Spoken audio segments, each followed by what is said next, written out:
y a justement le dur et le doux. J'aime beaucoup mélanger ces deux mondes-là.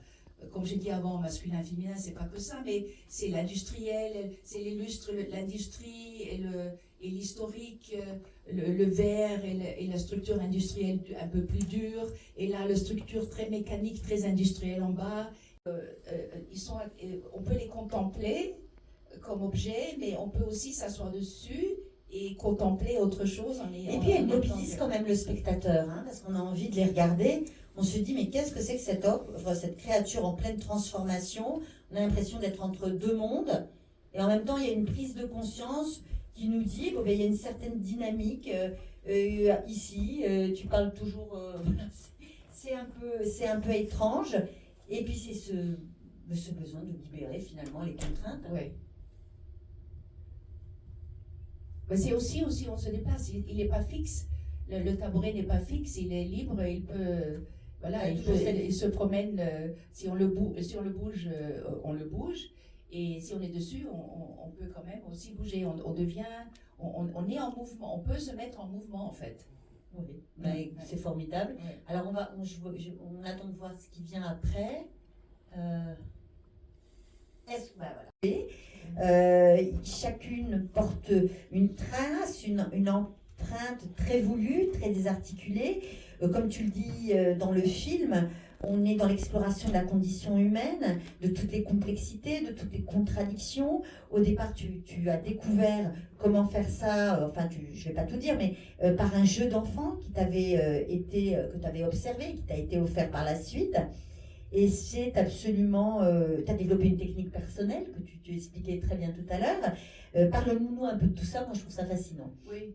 En fait, c'est aussi, comme je disais avant, une rencontre avec une situation qui a provoqué ça, parce que j'ai été invitée, j'ai des amis, j'avais une petite fille, Anna, qui avait 4 ans, et c'est un jeu d'enfant. En fait, c'est basé sur un jeu d'enfant. Elle jouait avec ça, c'était un bloc avec des... Aujourd'hui, ça existe aussi digitalement. C'était un bloc avec des espèces de surfaces, de têtes de femmes, des peaux de couleurs très différentes, des chevelures différentes, mais sans rien.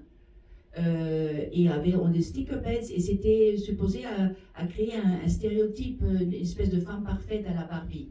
Et c'était une petite fille à jouer avec ça, avec comme les enfants, entre créativité, impatience et rage. Elle a fait un truc complètement abstrait, sauvage. Ce qui m'a parlé...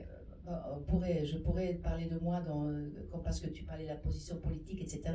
Position un peu sauvage dans ce monde que j'ai réussi à maintenir, je ne sais pas par quel miracle. Mais parce que tes œuvres sont toujours en mouvement et en transformation et en devenir, hein, c'est pour ça que tu as réussi. Non, mais aussi c'est des chances. Et donc j'ai vu ça et je me suis dit, mais ça c'est un chef-d'œuvre. D'ailleurs, il me l'a donné en cadeau. Et du coup, j'ai commandé ce jeu et j'ai commencé à travailler avec.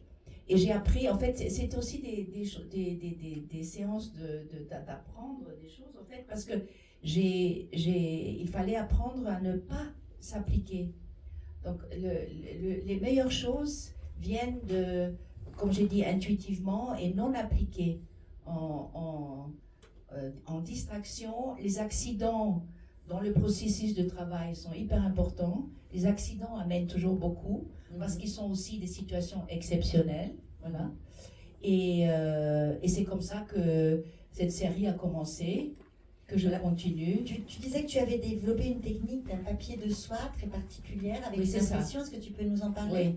Oui, c'est papier. Comme je disais, pour m'éloigner du papier photo classique, à l'époque, quand ça passait de l'analogue au digital, j'ai un peu expérimenté et j'ai trouvé ce papier de soie semi-transparent, qui est un papier pH neutre qu'on utilise pour conserver les dessins, en fait, les dessins anciens.